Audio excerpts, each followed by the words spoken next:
ఇవాళ నేను అడుగుతా ఉన్నా, ఏం తప్పు చేసినారా ఇద్దరు ఆడబిడ్డలు? వాళ్ళిద్దరికీ ఇవాళ ముఖ్యమంత్రి గారికి క్షమాపణ చెప్పాలా? నీ సొంత ఊర్లో నీ సొంత ఇంటి ముందు ఇద్దరు తెలంగాణ ఆడబిడ్డల్ని, విజయారెడ్డిని, ఆవుల సరితా యాదవ్ని, ఇద్దరిని అవమానించింది నీ పార్టీ. ఎందుకు అవమానించింది?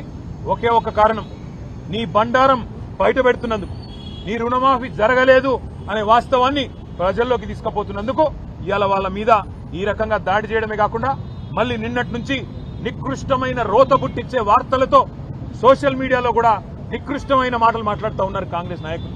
ఇవాళ నేను అడుగుతా ఉన్నా, ఏం తప్పు చేసినారా ఇద్దరు ఆడబిడ్డలు? వాళ్ళిద్దరికీ ఇవాళ ముఖ్యమంత్రి గారికి క్షమాపణ చెప్పాలా? నీ సొంత ఊర్లో నీ సొంత ఇంటి ముందు ఇద్దరు తెలంగాణ ఆడబిడ్డల్ని, విజయారెడ్డిని, ఆవుల సరితా యాదవ్ని, ఇద్దరిని అవమానించింది నీ పార్టీ. ఎందుకు అవమానించింది? ఒకే ఒక కారణం, నీ బండారం బయట పెడుతున్నందుకు, నీ రుణమాఫీ జరగలేదు అనే వాస్తవాన్ని ప్రజల్లోకి తీసుకుపోతున్నందుకు ఇవాళ వాళ్ళ మీద ఈ రకంగా దాడి చేయడమే కాకుండా మళ్ళీ నిన్నటి నుంచి నికృష్టమైన రోత పుట్టించే వార్తలతో సోషల్ మీడియాలో కూడా నికృష్టమైన మాటలు మాట్లాడుతూ ఉన్నారు కాంగ్రెస్ నాయకులు.